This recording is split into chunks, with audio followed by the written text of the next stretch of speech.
aku tanpa suara, seakan tahu isi kepala. Kita lelah jadi baik-baik saja, ingin bebas tanpa naskah.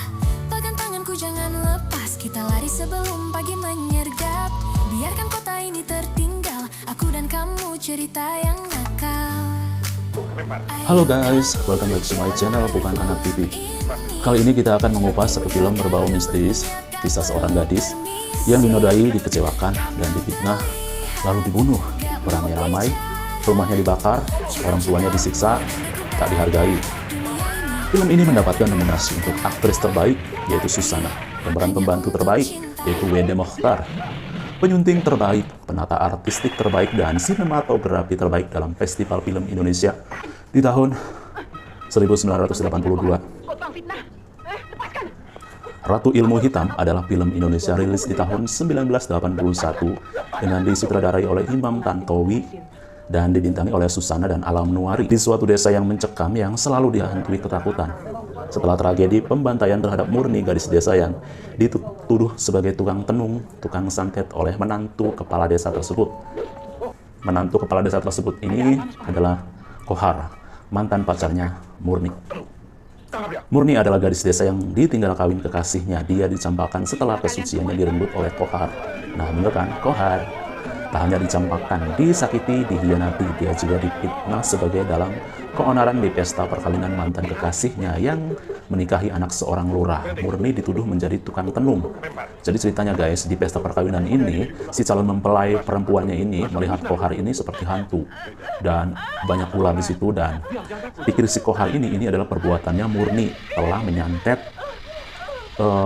pesta pernikahan itu, disantet jadi berubah jadi onar, dan si pengantin perempuannya jadi kalap seperti itu. Kohar memprovokasi warga menyeret Murni yang tidak berdaya dan tubuhnya dilemparkan ke jurang. Kasihan banget ya guys ya. Jadi ini di saat persekusi ini, Kohar ini memprovokasi warga kalau benar-benar Murni ini adalah dalang semua keonaran di pesta. Telah menyantet Kohar waktu dia menikah, dan dalam persekusi ini ya rumahnya dibakar dan ibunya berusaha melerai menolong Murni, malah diperlakukan tidak baik. Murni berhasil diselamatkan oleh Ki Gendon. Dia adalah penganut ilmu hitam. Ki Gendon memanfaatkan dendam Murni untuk membunuh semua penduduk dan yang terlibat dalam insiden penganiayaan Murni. Murni yang dibakar api amarah kebencian akhirnya terpengaruh bujukan Ki Gendon untuk menghabisi nyawa orang-orang yang ikut terlibat dalam menghabisi dan memfitnah dirinya, terutama Kohar. Murni pun belajar menguasai ilmu tenung dan santet dari Ki Gendon. Perlahan satu persatu orang yang sudah menyiksanya dibuatnya tewas dengan cara yang mengerikan. Dia menggunakan ilmu santetnya di hadapan orang yang akan dibunuhnya sebagai ungkapan pembalasan dendam.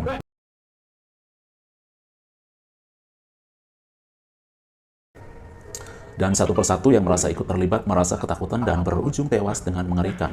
Murni pun berhasil menghabisi nyawa Kohar secara mengerikan. Ya, dan selanjutnya Kohar pun berhasil dilenyapkan oleh Murni.